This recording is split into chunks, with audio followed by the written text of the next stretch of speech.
Welcome back, everybody, to Flight Path. We are so excited that you are here. We have an action-packed agenda. My name is David, CEO and co-founder of Tern, joined as always by Brad, our head of design, and Molly, our head of product. And we have had a crazy couple weeks. And so normally, if you're a regular Flight Path listener, this is where we'd go into like, oh, how was everyone's week? And we'd like talk about it. We sort of reflect on it. It would be really nice. We're not doing any of that today. We're going to jump right into the meat of the agenda because we have so much to talk about. But what we do still have time for is a quick reminder that if this is your first time tuning in, to go ahead and click on that subscribe button, maybe leave us a comment. It means a lot. We love knowing that people listen. And we were able to squeeze in that in the agenda. But with that out of the way, we're jumping right into new features. Don't care how your week was, Brad, Molly. Molly's going to start us off, though, talking about our dashboard, which I do care a lot about. So tell us about the dashboard, Molly. What's on your mind there? Okay, well, I actually am going to Brad and I, you might have noticed if you're watching that we were kind of like laughing when the intro started. And the reason is we're all very delirious because we had the conference and the webinar. And then David comes with this like really intense energy in the intro and then look at each other's faces and then we get going. So that's the context there. I'm sure that people wouldn't have noticed that. So anyways, I did tell you about how my week was. There you go, David. There we go. Thank you. Dashboard. Okay, good. Yeah, I mean, we've gotten a request for a dashboard since I started, right? It was our number one area of feedback in Canny, our feedback tool. And we actually realized there was another post that had 90 upvotes that was also right about the dashboard. So I think I had thought it was about 500 upvotes for a dashboard. I think it ended up being closer to 600 upvotes for advisors who wanted a dashboard.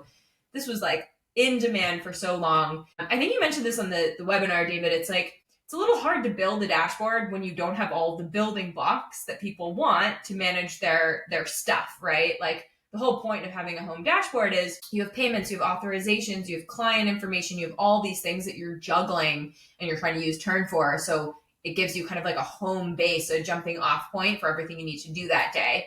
But if Tern didn't support all the core flows on what you need to do that day, it's a little bit useless. So it's been kind of a long time coming, but it's also fun to see just the culmination of a lot of the work that we've been doing kind of end up in this new home base. So excited to get it out there. I don't know, Brad, like, do you want to maybe voice over some of the design stuff that you and Ursula worked through for it? Yeah. Well, yeah, we should mostly say like Ursula did 99% of the work here and I got to like review some mocks with her and give her a little bit of nudges like, hey, what about this? What about that? But if you were at the webinar or at the users conference, probably saw like one slide we shared that maybe had like 100 different screenshots of different dashboards across different products. And that, was kind of like where we started from the design side. It's just like we talked about, what even is a dashboard? How are people doing this today? And then looking again at kind of like some of those common themes, like pulling out key metrics, making it super easy to like create new content from the dashboard, or quickly go to the things that either require your action or where you've been recently, because that's probably what you want to go back to. So again, really just making it that jumping off point. I think one cool thing that Ursula pushed way beyond I'd even imagined was like not just giving you one place to go dig into. Say you have a task that's due. Like it's not just like the only thing you can do is open that task from the dashboard, but you can also say, oh, this task is related to this contact. Really, in order for me to like accomplish that mission that's like required for that task, I might need to actually go open the contact first or go open the trip first. And so we made it, or we'll say like the team and directed by Ursula made it super easy to like jump to those secondary pages or the related content, which I think again just gives people so much more control and like flexibility over like making sure their workflows are easy and approachable directly from the dashboard without having to like, okay, click in, go find the related thing, click again. And it's just like so many places you can dive into right from one screen, which is kind of mind blowing, and it doesn't feel too overwhelming. Like there's a ton of content there, but it doesn't feel like, oh my gosh, I have like just like too many things to parse. And it was really cool too. Like you had this incredible design and sort of this like infrastructure, but one of the things as even behind the scenes, we started using the dashboard. I thought that was really cool. Is like how responsive the team was to be like, oh yeah, like we should definitely do that. I remember I was logging in and I was like working on a demo trip, I think for the users conference or something. And it was like, okay, like I still have to go to trips and find that because it doesn't show up. And I was like, could we just add a section, which is like jump back in? And like within a day, I think we had the jump back in section there. So it's been really cool just as we added form responses, like even since the initial version of that started to kind of show up behind the scenes, it's improved so much. And then even between users conference and now, adding the ability to customize which sections you want. And it has been, it's been really cool even to watch it evolve in such a short amount of time based on that feedback. And again, huge shout out to Ursula on the design side and the engineering team, who's just been like really making that happen. Spencer and Kayla, I know just, a lot of the heavy lifting there, but a lot of other folks involved as well. So really, really cool to see. Shout out to Dalvin. He actually led the whole customization portion of it too. And yeah, we've improved it a lot. Of course, it's like a big new surface area and it's people's home now, like home landing page. So we have a lot more feedback in the pipeline. I think people want even more ways to customize things. So we've heard everything from like colors to actually moving around the ordering of the modules themselves, which is interesting feedback. We, of course, have an agency version of the dashboard in the works to make sure agency owners can see everything across their team. We've gotten lots of requests for the infamous pie chart, and I think for the sake of time, we don't have to go into what it is, but people want more and more, of course, as always. So we're really like aggregating all of that feedback about what people want to see and working to further improve it. And we're certainly not done with that view. I think it'll be cool too, as we just like invest more and more in some of these like workflows this fall. You might see some of the stuff on the dashboard that almost exists as like notifications today or jump back in. Those things there might be new surface areas for those places as we get into it. You can imagine, I don't know, Ursula and I were scheming on some like global search stuff yesterday. And like often when you like go to search for something, you have a list of like suggested results. Like we could just pre-fill that with a lot of the stuff you've been looking at recently, whether it's contacts or trips. So you don't have to like scroll down the dashboard to jump back in, but you like open up, just like click somewhere and it's like, here's your recent history. Like pop off to that really easily. So lots of cool ideas that we're already playing with. And I probably should have said this in the intro, right? But we probably do have some listeners who are tuning in for the first time. And like, if you haven't gotten it already, like the point of this podcast is not to demo all the features. Like we did that in the webinar. We've got training materials for that. But like the goal of this is really to sort of take you behind the scenes on what's it like to build a technology company in travel? What is it? Kind of goes into it. How do we think about this? And so that's kind of what we're doing here. So like walking through each of the like major new features that we just launched on the webinar and at the users conference, and sort of giving you that kind of behind the scenes look at what's coming, what went into it, and any other thoughts on the dashboard. But one of the other kind of major net new features was this idea of reporting, which I think was a cool surprise for a lot of people. There's a lot of kind of big decisions that went into that. Anything on dashboard though before I move on to that? All right. Brad, do you want to kick us off on this reporting tool? I think this was like just so fun. I know the agency owners on the call in particular like lit up when they saw sort of this new direction for reporting. But I'll clarify right off the bat that this is available for everybody, not just agency owners. That was apparently confusing on the webinar. But talk to us about reporting, Brad. What went into this? Yeah. So, just a quick why, like reporting, we know reporting matters because it's like if you want to get an overview of how things are going for your business, it's like you have a ton of information in Tern, right? But like when you want to aggregate that, when you want to look at that at scale and understand like, how is my business actually doing based on all that information I've been putting in, that can be hard unless you have an actual like kind of like analytics tool, some place to dig into that data and understand it and look at it. And we had reporting for a while, which is just kind of 3 static-ish reports for like sales and commission. And what we ended up doing actually is we are using now a third-party tool within Tern to have a much more powerful set of like reporting features. So yes, there's brand new reports that we have access to, but also you can now like export every little piece. You can like dig in a little deeper, look at underlying data. And this is all functionality that we didn't necessarily have to build ourselves. We can like take advantage of kind of this integration with another tool, but we did have to build basically getting all of the data that exists in Tern today and kind of like translating it so that it can be explored, presented, accessible, all from this other tool embedded within Tern. And that's been quite the process to get us here.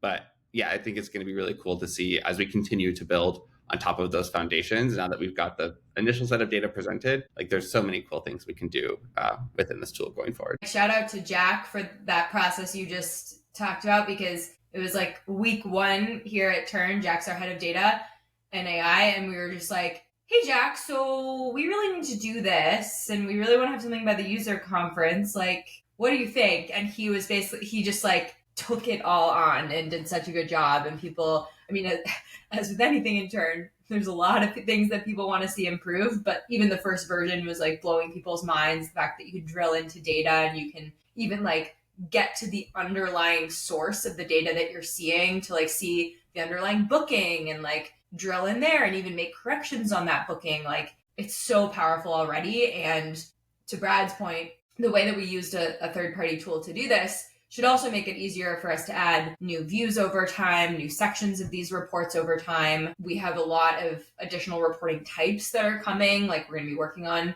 groups reporting. We have like sales by state, which we know is an important factor for a lot of agency owners for seller travel and taxes, and kind of the list goes on and on a little bit. So you'll see, I would say, more of like a consistent investment over time on reporting now that we have better foundations in place. And I think reporting is like, we touched on this with sort of the getting the data into the right format, but it's also a lot of just interesting like technical problems. If you think about the number of different places that we're pulling from the app to get a report as simple as like bookings. It's like we're pulling obviously data from the booking submission, but also the itinerary and the proposal and the CRM, and like all these different things are coming together.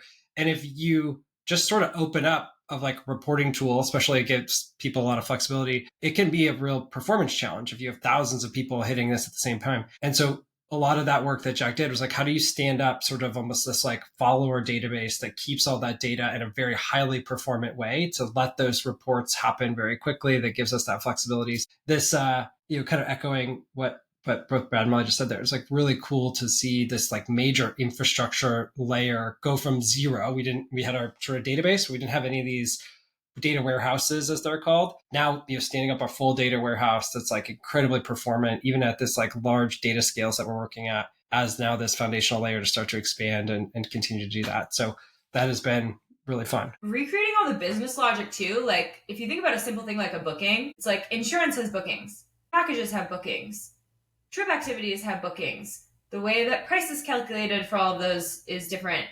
You can have multiple itineraries on a trip, and one could be rejected or one could be approved and one could be proposing. Like activities can be canceled. So it's just like the amount of business logic too. Like basically reporting is going off all of these features and capabilities and nuances of how Tern works. And so you'll also see like trickling into Facebook and our support. It's like we actually left the legacy view. So the old reporting tab, it's called reporting today. Those are the old reports. We explicitly left those around on purpose because people can compare the new reporting to the old if there are any of those smaller edge cases that we missed. Reporting is still in beta. It's like marked as beta. And so any of those, again, smaller edge cases, if there's any discrepancies, submitting those to support so that we can go track them down before we officially get rid of the old reporting view. We will be also renaming analytics to reporting. It seems to resonate more with people, but for now, both are going to be sticking around. So cool. This is like another one of those features where it's like,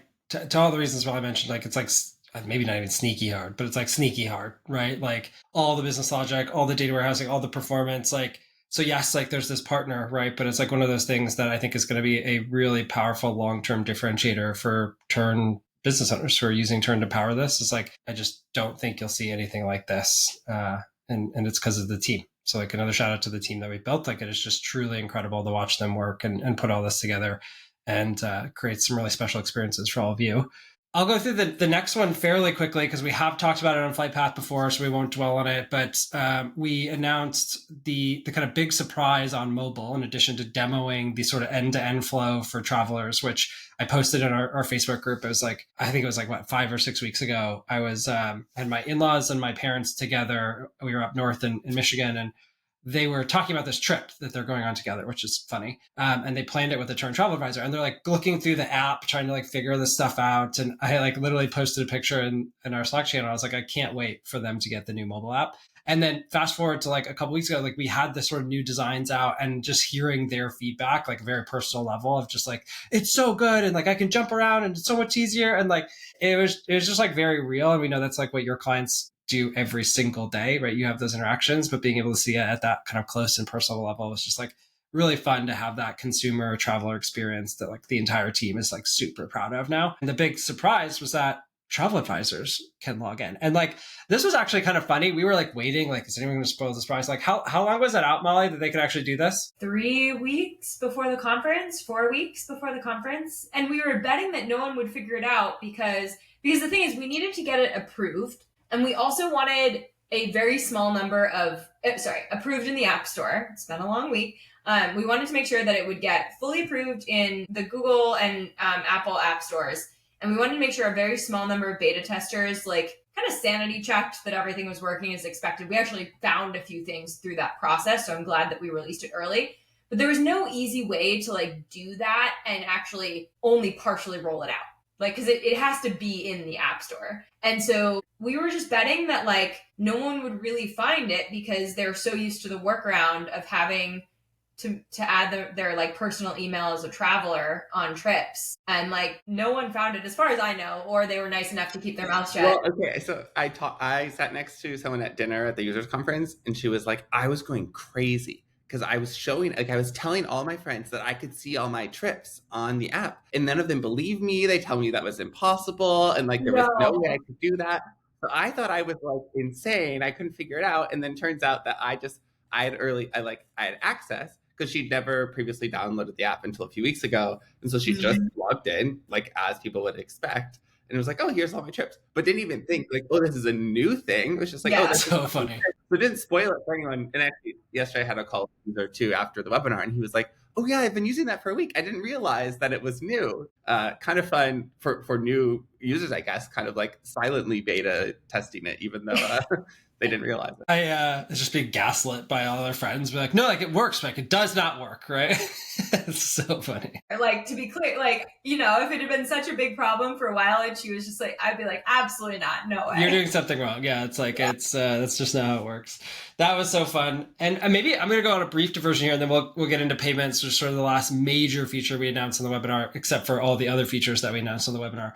But the it's kind of interesting, right? Like this idea of betaing, if you're a long time listener, you'll hear us talk a lot about this, right? It's like the way that we like ship products. It's like, especially if it's a bigger change, right? We want to get users who have sort of like raised their hand and say like, I am willing to be that beta tester. I'm willing for like to find the bugs and the gotchas and the surprises. And so we have like a cohort of people that based on the type of feature we're looking at, we'll tap to say like, hey, can you help us sort of go through this? And it was kind of fun. We'll talk about the user conference later, but like, it was sort of fun actually having a bigger beta where like our team was literally there as we rolled out some of these like very big features and actually getting that real-time feedback, actually getting, kind of updates and sharing that back. And then by the time we did the very large launch at the webinar, we had already found even some of those like surprise, super nuanced edge cases. And so just wanted to share a little bit in kind of that spirit of behind the scenes. Like this is a very intentional rollout strategy for us, and like how big those cohorts are will change. But it helps make sure that by the time this does go wide, because you are trusting us with your business, you are relying on this thing works, like the average person should not get that feature until we can stand behind it with full confidence. And so you will see, and hear us talk about like, oh, we were doing a beta, we were doing an alpha.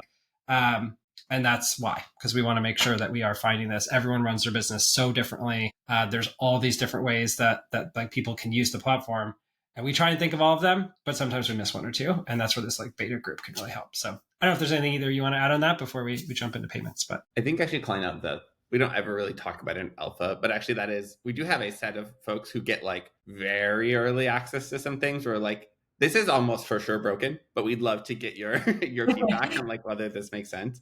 And I think for 99% of people, like that wouldn't be good for you and your business because you'd have access too early. And like, if you need to get something done with your core workflow and you're like, oh, but I really want early access, and you get it and it's broken, then you're kind of stuck. And so I know a lot of people at the conference are coming up to me and say like, how do I become part of this like the flock, they called it, like the early group. And it's like, well, for the most part, we ship so fast that there's not really much of a delay between when we like, some folks have early access when everyone has it. But like, I think people also sometimes don't really comprehend, like, it's not like they're getting early access to the exact perfect feature. They're getting early access to like something that might have a few bugs here and there. And so there are trade-offs with being part of that group. Like something like payments might just not, I mean, I don't think this actually happened, but like, you imagine we're beta testing or alpha testing payments, like it might just like not work. And like, that's the level of like, we only trust that for people that like, we know it's kind of like, okay, if this like core workflow, it could be broken for days. It could take us days or weeks to fix this thing. Like, that's why we're very selective. Wait, that extreme. Both Brad and I's face were like, David, maybe. But I also think like it's interesting where I think there's maybe a perception of like beta testing is the main way also to give feedback. And like, that is true in terms of like, we want to like shake out any bugs. But like post launching a feature, like I'm in Facebook constantly, scouring support, getting emails to my Tern email. Like we are very broadly looking for feedback on how to improve the feature. So even if we haven't done a beta period of any given feature, in the next 2 to 3 weeks, like you often will see rapid improvements of anything that we release because we are like extra attentive to what we missed and what we should improve. And so, I mean, really everyone is kind of like our beta testers in that sense, where we're getting a lot of feedback in, and we love to see that as well. Love it. All right, back on the scheduled talk track here, the sort of fourth overhaul, really, which was, I think, extremely well received, was payments. We talked about this a few times on the podcast, but you're sort of in vagaries, I don't know, but we didn't get specific. I spent too long waiting for that. I'm gonna, Brad, maybe take it over from here. Okay. Hopefully my English is better than yours. Yeah, so like we shared on the webinar and at the conference, we basically had to re-architect the entire way we think about tracking payments and authorizations in Tern. It became clear, really, maybe over the last 6 months, we kind of had an inkling that's like, ooh, we're getting all this feedback. In order for us to really address it, like we can't just make some small incremental change. And it was feedback like, hey, I want to be able to change the payment schedule and not like wipe out all the past stuff that's in there, which seems pretty obvious in retrospect, but just like not something we planned for when we initially built all these features. There's like a bunch of stuff like, I want to be able to log a gift card payment. Like I want to be able to just like, if I'm not using credit card auth, say like for a gift card or something, so put that in there and like still know how much is left remaining. Like there's all this stuff that we were like looking at all this feedback. It's starting to pile up in our feedback tool in Canny.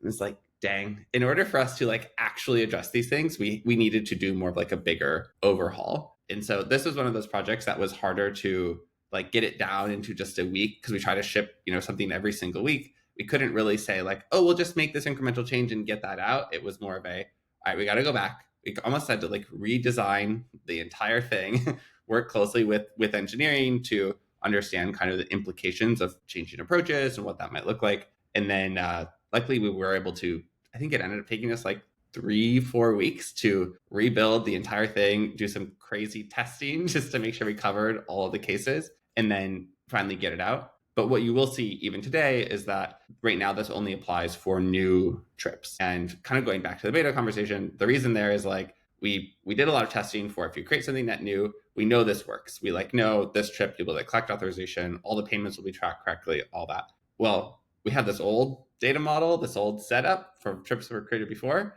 that we have to translate to this new setup for trips that are being created now. And we haven't completed that translation yet. But also, once we like think we've completed it, we want to do that. We want to like kind of be slow in our translating things over so that if we got one thing wrong, if we missed an edge case, it's easier for us to go back and address it and say like, oh, we'll manually fix that weird thing that happened, adjust the way we're upgrading things, and then we can do it more at scale. And that is coming soon. And that is actually kind of similar. I think we learned a lot from the editor upgrade of like how to do this slowly, make sure we're not losing data, make sure that like we can address little bugs. So that will be happening within the next couple of weeks. We'll be rolling out a way to like start upgrading and eventually just move everything over. Yeah, and to make that really clear, like the idea is that today, as we speak, any new trip that you create will automatically use the new payment model. When this changes live, you're going to see some sort of experience on your old trips that are using the old model to say, give me the new model.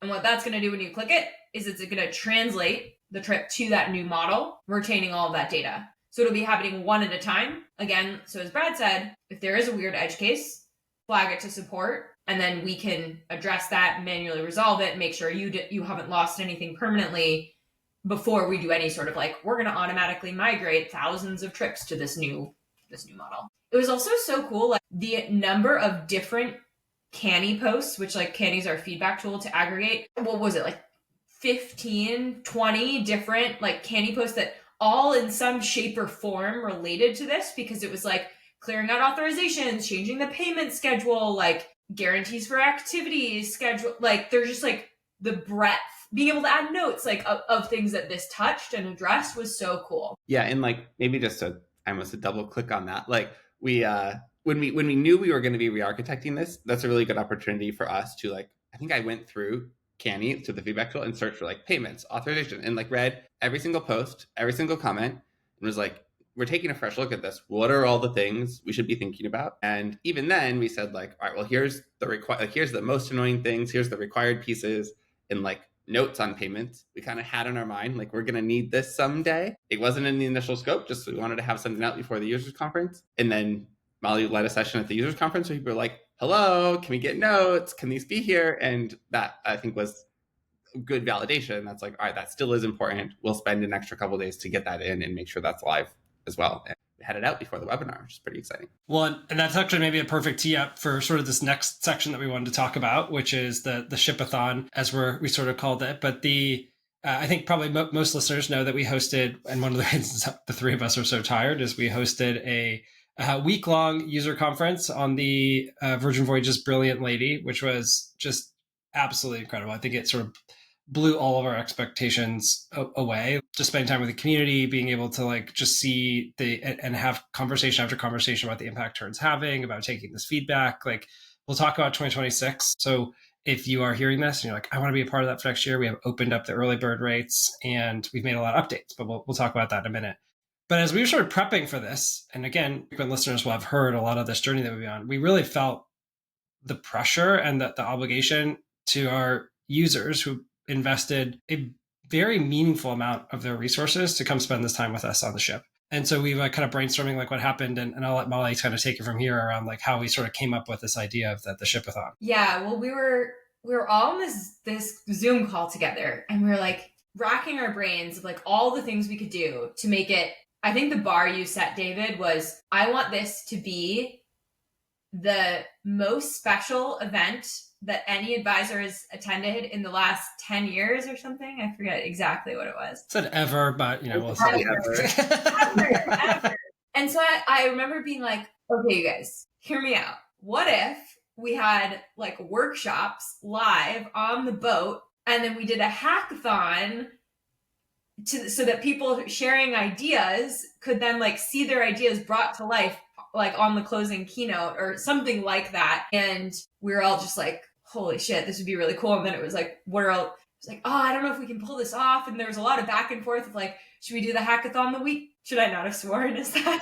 Yeah, we were just going to roll with it. I was like, wow, she's even just in the role. Welcome to the actual look behind the scenes on our current mental state right now. Sorry if I get us censored by YouTube. Oh, so yeah, there was a lot of like, I think we went back and forth a bunch of times, like, should we do it actually the week before? Should we do it after? Like, how are we going to pull this off? And we ended up landing on, okay, we'll do the workshop sessions on Thursday and then one on Friday. And then like during, like right after, we'll be like sending feedback real time over Slack, our communication tool, to the engineering team. And engineers will work Thursday, Friday, and Saturday for the keynote on Sunday morning to get these things built. And like, it was wild. We thought maybe like, I don't know, 2 or 3 things. They blew our minds. Like, talk about our users' minds being blown. Like, I was like, stop. This is like too much. Above and beyond is like an understatement. We had budgeted like 8 to 10 minutes for the opening or the closing keynote. We're like, all right, we'll demo all the stuff, 8-10 minutes, and then we'll like be on to our main content. The night before, we're doing like a session reviewing it, and we're like, this is 30 minutes of content. Like we basically have like a webinar's worth of content, right? Like how did this happen? I mean, it's just amazing. It was wild. I mean, Brian was like going back to his room and like building external calendar feed. Like these people are just insane. I can't, in a good way. Okay, can we just like, before we dive into the actual features, like I think also like a little behind the scenes on the closing keynote too, right? Because it's literally, Sunday we all got together at like 8 a.m. It was our later morning. We all got together and we're literally on stage during our run through, and Brian is showing me how the calendar, like for the first time, like an hour before we're on, he's like, okay, this is how the calendar situation works. Like Molly's like, okay, like I did the run through. I got to go back and like do final testing on this. Like Brad's like finishing designs for the slides. I mean, it was just like chaos, but like came together so well. Lost the key to her room. And my wristband. I'm like frantically testing from like 5 a.m. in my room, all the features. I'm like finding some bugs. Okay, these are not roll-up blockers. These are. I'm running down. I haven't brushed my teeth, which Brad made fun of me for. My wristband with my key falls off. when I'm trying to get to the place that we're meeting. And so I have to go back to like finish getting ready for the keynote. I have to go like a hair's wet or something. Like, you know, like haven't done. Yeah. I have to go back to guest services to get a new key, to get back to my room, to find us. I had to like practice my talk track. Okay, we're giving them a real inside scoop. This is it. This is it was wow, it came together. Chaos, and it did come together in the end. Yeah. I've never been more wrong about something. I thought when we were talking about doing the hackathon, I was like, we should not do this 3-day thing. We should like, it's going to be too crazy. We should just like get the ideas and then we'll follow up the week after. It'll be a cool way to like remember the crew. Like, no, it was the best thing we ever could have done. So glad I was wrong. And so cool. Next time we should plan for us having more time to QA and test, because I was up till like midnight the last night, be like, guys, this doesn't actually work, but if we could fix it in the morning, that'd be great. And then it was fine. Yeah. Well, okay, let's talk about some of the things, like a couple of the highlights that did ship as a part of that. And then we'll kind of talk a little bit about if you want to be a part of this next year, whatever it may look like. Not necessarily committing to another Shipathon, but like that feeling. We'll talk about User Conference 2026. But before we get there, what are the highlights, Molly, of what the Eng team put together in 3.5 days? I mean, I think it was maybe in our top 3 of like voted items, was when you cancel or archive a trip, having the tasks complete and the automations get deactivated and being able to unpublish it like right there in that moment. It came up in every workshop session. I think somebody told us that like they don't use automations and workflows because of the pain of having to remove them manually when you actually take these actions. So getting that one across the line, I mean, just like such big applause when we announced that. That was Brandon, I think. I was literally like on Scarlet Night or something the night before the closing keynote. And he's like, yeah, like I just, haven't taken the leap with automations. I'm just like really worried that if I cancel a trip, like my clients will still get emails. Like, and, and so I love a little drama. So I like flag Jade over and I'm like, Jade, like, have you heard about this like canceling trip thing? Like, are we on that? And Jade's just like trying to hold it together and be like, we're going to ship that tomorrow. Like, it was pretty fun. David loves his drama. He absolutely loves it. Oh, Brad, any highlights? I took a note from you. I did some of those dramatic reveals at the webinar. I was channeling my inner David for sure. Yeah, both Brad and Molly on stage were like very like polished. Like if you haven't seen Molly and Brad in person, it's a real treat. We're gonna talk about the early bird rate here. I don't know about that. We're gonna move on the webinar. It's kind of mid, but no, I'm just kidding. But the other, we are running short on time. The other thing we could definitely talk about with the Shipathon is bulk messaging, which we kind of previewed as like a baby step, we'll say, toward eventually having email marketing. Oh yes, Molly's got some. If you're watching on YouTube, we got some nice little baby steps from Molly. But there's like T-Rex arms. I wasn't sure what that was. To remind folks how we're thinking about that. Sending tons of emails at once can trigger spam filters. I think we all know that. So like we want to kind of step our way into this where like we can bring a few people into, again, a beta, send like a limited number of emails, slowly grow the number of people who can do this and the number of emails and which providers we support for this too. There's like a lot of complexity for emails. So it'll be a little bit more of a slower, like probably invite only approach just as we like work out the kinks and make sure we're not do anything that's like causing some real problems with spam. And then our goal for now is to basically have a way to send bulk messages, probably like up to 100 people at once to start. And I think we'll just be like listening for feedback and trying to understand like which use cases does this work really well for at this scale? What would you need? We know there's like a ton of demand for just like more scale, more functionality, but like starting to get more granularity there is going to be really important. And we're expecting that we haven't had a ton of details before because we haven't had any tools like this. We wouldn't even know to ask for it. But now we're expecting, that you can do this. We'll get some more of that feedback and we can start prioritizing that across like against different projects we already have on the roadmap. But anything else to add there, Molly? Yeah, I mean, I think the only other thing is like, I think we hear this request come in as like email marketing, but it has a lot of different use cases, right? Like if you think about it as the ability to bulk message contacts, it's like you could go in and filter by a certain tag and communicate with existing clients who are even traveling with you. Like there's a lot of cool possibilities that you could use this for beyond just like a traditional, like, I'm going to send a marketing email to clients who haven't traveled in a while with me. So it'll be fun, I guess, to see how people start to use this. And again, as Brad said, the types of requests we get. So much more we can talk about there, but I know we are getting towards the longer end of what we like these podcasts to be. We're also running up on time. But yeah, I mean, just like so much more is there. If you haven't already watched the webinar, it is worth doing. I think there was like 5 to 7 that we actually just talked about on the webinar, new features. And then there's actually a bunch of other little updates that have happened. The number of Canny updates that were closed were fun. Somebody posted a picture of that. And I was like, oh, did they like have bulk automation set up? And they like think Tern sent to an emails or something. And like, it's like, oh no, it's actually just like, we've closed so many of the feedback items that they want. It looked like we had spammed them. And I was like, that's the best kind of email screenshot that I've ever seen. So, really fun. Looking ahead, want to just kind of wrap on this. There's like 2 things that if you've made it this far in the podcast, you're gonna want to tune into.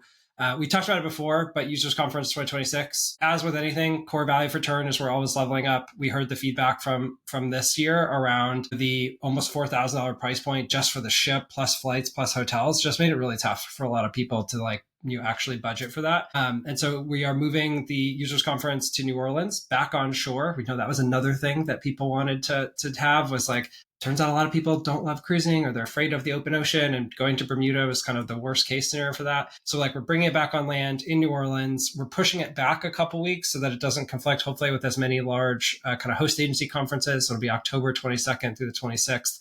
And the price point is, we think, significantly more accessible. $150 is the early bird rate. That will go up to $999 after, I think later this year, we have like a certain number that we're selling. And so, but we're trying to make that accessible. We will have a room block. That room block we're negotiating to be what we think will be one of the best prices around, but we're not requiring that you buy into the room block, because we know some people want to use points, they want to stay, they've got friends, family, whatever that may be. So we're giving flexibility that you can stay in a way that you want. So again, listening, learning, like our goal is that as many people that are part of the Tern community that want to attend this can. And we're working really hard to maintain the close-knit community vibes that we had on the ship, already starting to plan for how do we recreate that on land? How do we make sure that if you're making that investment, it continues to be the best investment you can make in your business by combining the theory with actual practical implications. So you can register by going to tern.travel/UC, as in Users Conference 26. So UC26, you can go there. It'll bring you to the landing page, and you can sign up for that early bird rate. The other thing that we heard a lot from people on the ship is, as a part of that closing keynote, we did obviously the hackathon features, and then we went right into sort of our vision for 2030, to zooming way out and saying, okay, like we talk a lot about next quarter, we talk a lot about next 6 months, like where do we think this industry is in 5 years? And we planned to do that as like kind of an exclusive for people on the ship, but we had so many people come up to us afterwards and be like, my agency owner needs to hear that.